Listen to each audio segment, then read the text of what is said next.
Dear friends, welcome to impressive study मंच। आज के इस वीडियो में हम लोग दूसरा कर्नाटक युद्ध के बारे में पढ़ेंगे। इसके पहले वीडियो में हम लोगों ने देखा कि प्रथम कर्नाटक युद्ध कब और किन के बीच होता है, उसका वास्तविक कारण कहाँ से था और तात्कालिक कारण कहाँ बना और किन के बीच हुआ।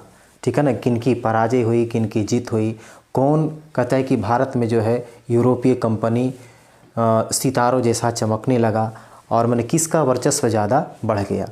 आइए दूसरा कर्नाटक युद्ध में देखते हैं कि कब से कब तक चलता है और किन के बीच होता है, किसकी हार होती है और किसका विजय होता है। तो ये है दूसरा कर्नाटक युद्ध यानी द्वितीय कर्नाटक युद्ध।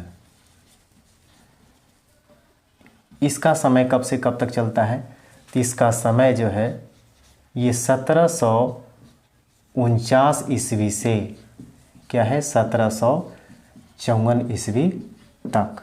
अब इसका कारण क्या है, तो प्रथम कर्नाटक युद्ध का हम लोग जो वास्तविक कारण देखे थे वो यूरोप में क्या था कि ऑस्ट्रिया के उत्तराधिकार को लेकर के था, और भारत में क्या था तात्कालिक कारण कि फ्रेंच कंपनी का जो दो जलपोत था वो ब्रिटिश ईस्ट इंडिया कंपनी के जो कमांडर था बार्नोट, उसके द्वारा क्या किया जाता है, पकड़ लिया जाता है।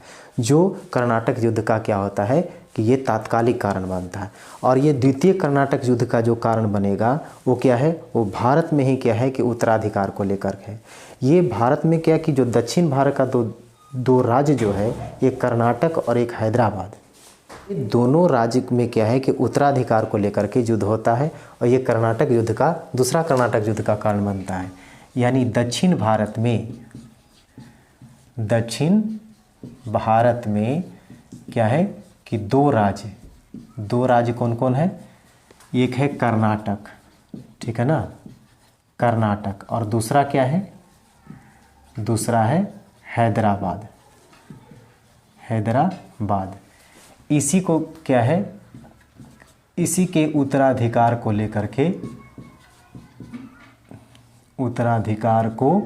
लेकर ये दूसरा कर्नाटक युद्ध का कारण बन जाता है। अब देखा जाए कि ये क्या था, ये उस टाइम का यहाँ पर कर्नाटक और यहाँ पर क्या है हैदराबाद है। यही क्या है कि हैदराबाद में भी उत्तराधिकार के लिए लड़ाई हो रही है और क्या है कि कर्नाटक में भी क्या है कि उत्तराधिकार को लेकर के लड़ाई हो रही है। यानी क्या है कि यही कारण जो है ना, ये दूसरा कर्नाटक युद्ध का कारण बन जाता है। अब देखना ये है कि ये दक्षिण भारत है यानी उस टाइम का भारत।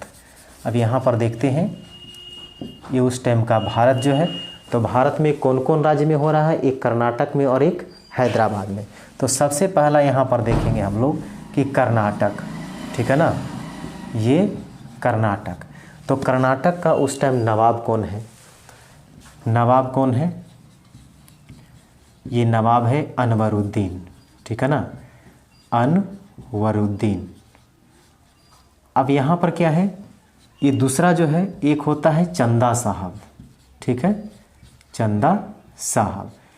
ये कहाँ रहता है, तो जिस टाइम कहता है कि ये नवाब बनता है अनवरुद्दीन, उस टाइम भी क्या करता है कि चंदा साहब जो है इसका एक पारिवारिक सदस्य है जो कर्नाटक के नवाब बनने के लिए वो दावा पेश करता है। लेकिन कारण क्या होता है कि उस टाइम चंदा साहब को मराठों के द्वारा वो क्या किया जाता है, बंदी बना लिया जाता है। अब तो उत्तराधिकार के लिए विरोध करने के लिए इसके पास कोई बचा नहीं, तो नवाब कौन बन जाता है कर्नाटक का, अनवरुद्दीन, और ये चला जाता है मराठों के कब्जे में। मराठा इसे क्या करता है, बंदी बना लेता है।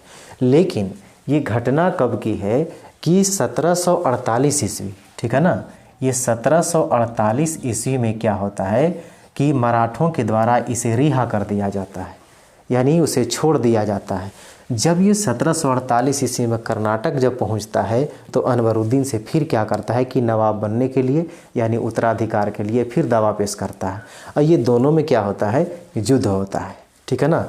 ये अनवरुद्दीन और ये चंदा साहब में कब की बात है, तो 1748 में, कि क्या है कि यहाँ पर उत्तराधिकार बनने के लिए अनवरुद्दीन के साथ युद्ध होगा। इसके बाद हैदराबाद को देखना है, ठीक है। हैदराबाद में क्या है, यहाँ कौन सी बात हो रही है, तो हैदराबाद के संस्थापक कौन थे, हैदराबाद के जो संस्थापक है इसका नाम क्या है, निजाम उल मुल्क ठीक है ना, निजाम उल मुल्क। इसका वास्तविक नाम क्या है? इसका वास्तविक नाम है चिनकिलिज खां, ठीक है ना, चिनकिलिज खां। अब क्या होता है कि 1748 ईस्वी में ही 1748 ईस्वी में क्या हो जाता है, इसकी मृत्यु हो जाती है। ठीक है, यहाँ भी 1748 की बात है और यहाँ भी 1748 की बात है, दोनों का ईस्वी सेम चल रहा है। यहाँ पर चिनकिलिज खां का मृत्यु हो रहा है हैदराबाद में। अब यहाँ पर क्या है कि 1748 में चंदा साहब यहाँ उत्तराधिकार बनने के लिए दावा पेश कर रहा है। अब यहाँ उत्तराधिकार कौन बनेगा? जब चिनकिलिज खां की मृत्यु हो जाती है तो इसके क्या होता है कि एक पुत्र होता है, पुत्र का नाम क्या है? नासिरगंज, ठीक है ना, पुत्र का नाम नासिरगंज, ठीक है। और एक पौत्र होता है, पौत्र यानी पोता, जिसका नाम है मुजफ्फरगंज, मुजफ्फरगंज, ठीक है, ये मुजफ्फरगंज है, ये पौत्र है। अब ये दोनों के बीच उत्तराधिकार के लिए लड़ाई होता है। अब यहाँ पर देखना ये है कि 1748 ईस्वी में कर्नाटक में भी और 1748 ईस्वी में हैदराबाद में भी। लेकिन भारत में क्या है कि कर्नाटक में ही, कर्नाटक के अंदर दो कंपनी जो है ना वो सक्रिय है, ईस्ट इंडिया कंपनी और फ्रेंच की कंपनी। ये दोनों क्या करता है कि इस तमाशे को जब देखता है तो फ्रेंच कंपनी के जो डुप्ले है, जो गवर्नर है, वो क्या करता है, एक चाल चलता है। अब कौन सी चाल? तो प्रथम कर्नाटक युद्ध में देखे थे क्या कि अनवरुद्दीन से क्या करता है कि डुप्ले सहायता मांगने जाता है, लेकिन वो उसको इनकार कर देता है। अब इसे बदला चुकाने का समय आ जाता है। करता क्या है इसके लिए कि डुप्ले जो है, डुप्ले ये देखिए कर्नाटक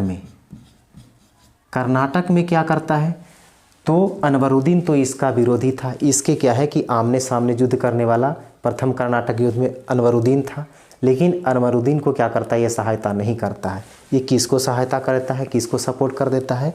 ये चंदा साहब को सपोर्ट कर देता है, ठीक है, चंदा साहब को।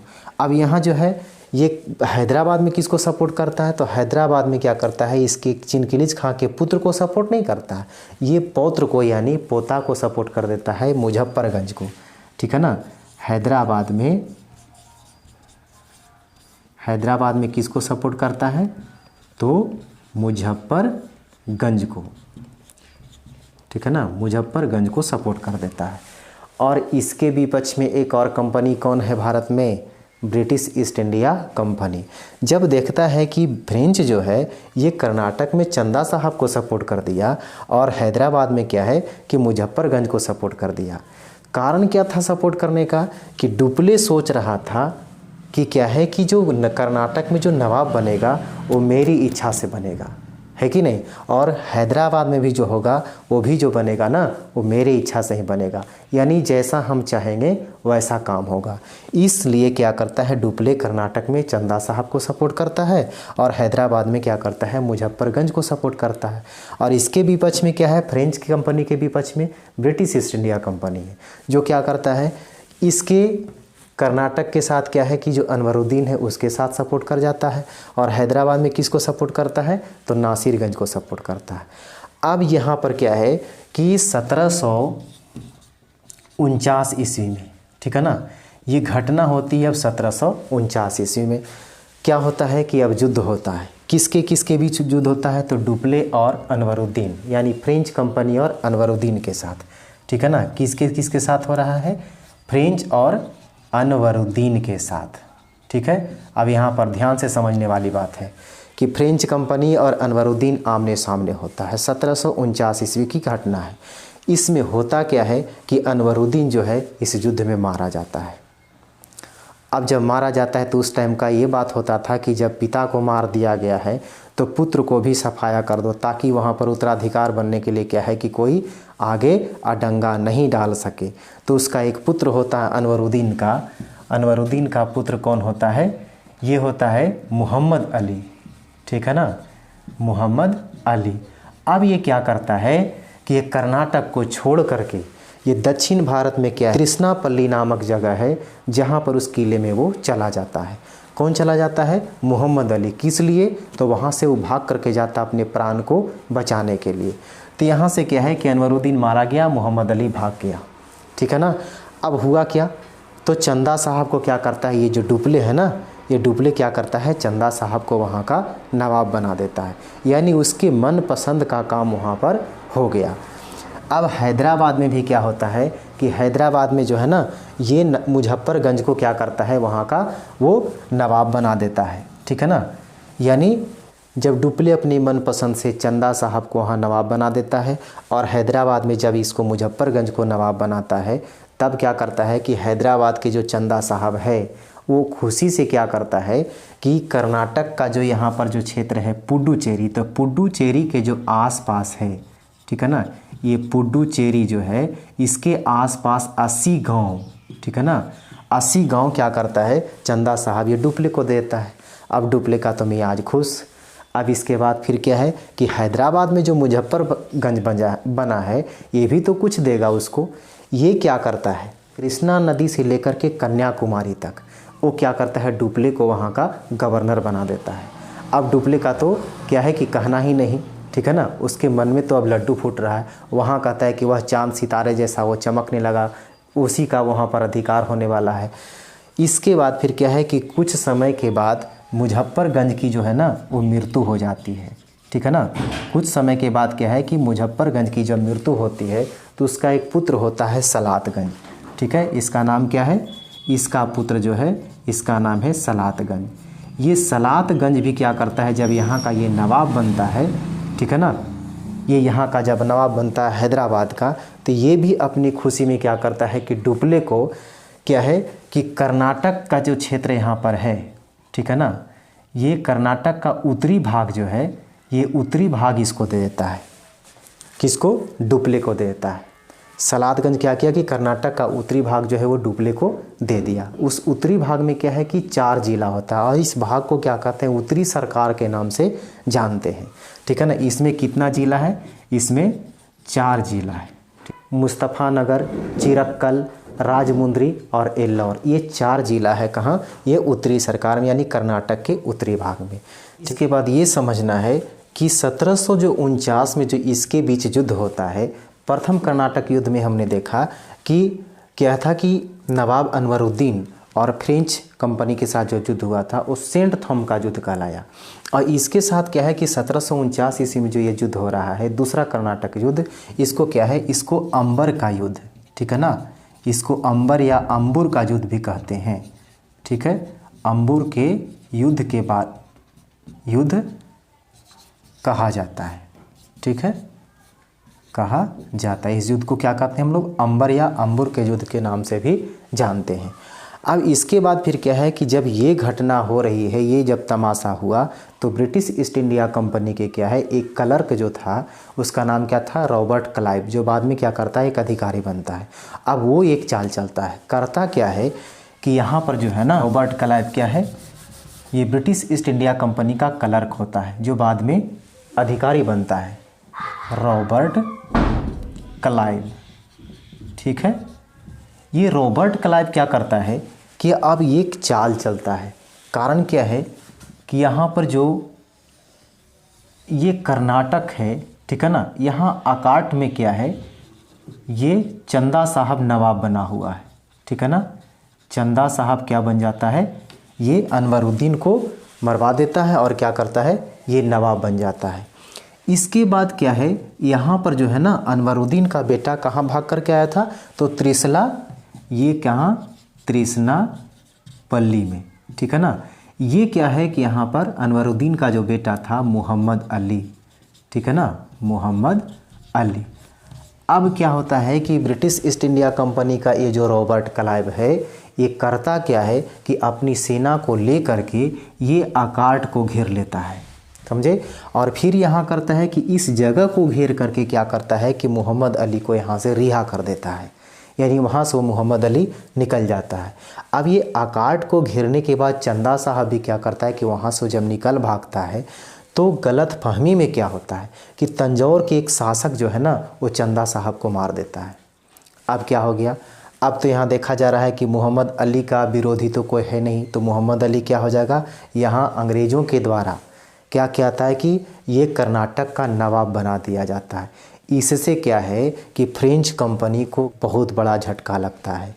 अभी तक हम लोगों ने देख रहा था कि फ्रेंच कंपनी सबसे आगे बढ़ते जा रहा था, यानी उसका वर्चस्व बढ़ते जा रहा था, लेकिन रॉबर्ट क्लाइव ने कहा क्या ये तो पासा पलट दिया। अब इस घटना के बाद अब क्या होता है कि जो फ्रेंच कंपनी का जो गवर्नर था भारत में, डुप्ले, वो क्या कहता है कि फ्रेंच सरकार जो है ये डुप्ले को वापस बुला लेता है। अब डुप्ले जब वहाँ चला गया था, इसके जैसा दिमाग वाला, इसके जैसा शक्तिशाली, समझे, ये कहता है कि भारत में गवर्नर फिर नहीं आ पाता है। वो फ्रेंच सरकार क्या करता है, उसके बदले एक दूसरा गवर्नर को भेजता है। वो गवर्नर का नाम क्या है, उस गवर्नर का नाम था गोडे हियो। ये क्या करता है, डुप्ले को चले जाने के बाद जब फ्रांसीसी सरकार वहाँ से क्या करता है कि एक दूसरे गवर्नर को भेजता है जिसका नाम क्या होता है कि गोडे हियो। वो जब भारत में आता है तो वो डुप्ले के जैसा कहता है कि वो कार्यकर्ता नहीं होता, डुप्ले के जैसा वो शक्तिशाली नहीं होता, उसके जैसा दिमाग से नहीं चलता। सीधा क्या करता है कि अंग्रेज़ों के साथ एक समझौता करता है। तो आइए अब देखिए समझौता किस तरह से होता है, यानी कहने का मतलब ये है कि समझौता के उपरांत क्या होता है कि युद्ध की समाप्ति हो जाती है। तो यहाँ पर देखना है कि द्वितीय कर्नाटक युद्ध की समाप्ति, ठीक है। ये द्वितीय कर्नाटक युद्ध की समाप्ति कब होता है, किसके द्वारा होता है, तो एक संधि है। इस संधि का नाम क्या है, ये पांडिचेरी की संधि, ठीक है ना, पांडिचेरी की संधि, ठीक है। ये कब होता है, इसका समय क्या था, ये होता है 1754 में, ठीक है ना। 1749 में क्या हुआ था कि अंबर यानी अंबुर का युद्ध हुआ था, किसके साथ, तो फ्रेंच कंपनी के साथ और अनवरुद्दीन के साथ। ये और 1754 में क्या होता है, एक संधि होती है, ये पांडिचेरी की संधि।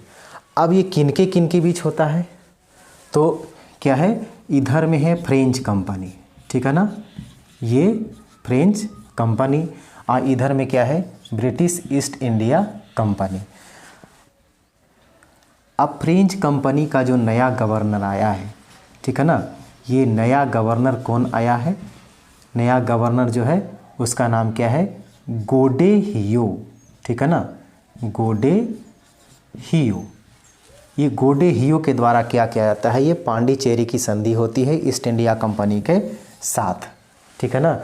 अब इस कंपनी के साथ जब कहता है कि जब पांडिचेरी की संधि होती है तो इस संधि में क्या किया जाता है कि ब्रिटिश ईस्ट इंडिया कंपनी और फ्रेंच कंपनी एक दूसरे के जो क्षेत्र को जो लूट लिया था, वो क्षेत्र क्या किया था, एक दूसरे को वापस कर दिया जाता है, और ये संधि के द्वारा द्वितीय कर्नाटक युद्ध की समाप्ति हो जाती है। तो इस प्रकार हम लोगों ने देखा कि द्वितीय कर्नाटक युद्ध में क्या है कि रॉबर्ट क्लाइव जो है ना, वो फ्रेंच कंपनी का क्या करता है कि पासा पलट देता है। अब यहाँ पर देखने को ये मिल रहा है कि प्रथम कर्नाटक युद्ध में जो है वो सितारों जैसा कौन चमक रहा था, फ्रेंच कंपनी का जो गवर्नर था डुप्ले, उसका वर्चस्व बढ़ते जा रहा था। अब डुप्ले का क्या करता है कि यहाँ पर तो बहुत बेजोड़ झटका लगता है, यानी क्या है कि उसका पासा पलट देता है। यहाँ से कहता है कि बुढ़िया बिस्तर उसका बंध जाता है, और फ्रेंच सरकार के द्वारा कहता है कि उसे वापस बुला लिया जाता है, और फिर उसके बदले फिर क्या है कि एक नए गवर्नर गोडे हियो को भेजा जाता है। ये आकर के क्या करता है कि दूसरे कर्नाटक युद्ध की समाप्ति के लिए ये संधि कर लेता है। अब इसके बाद क्या करेंगे हम लोग अगले वीडियो में तृतीय कर्नाटक युद्ध में देखेंगे, उसमें किसका वर्चस्व आगे बढ़ता है, और भारत में कौन एकमात्र ऐसी कंपनी रह जाती है जिसका वर्चस्व बढ़ता चला जाता है। तो फिर मिलेंगे हम अगले वीडियो में।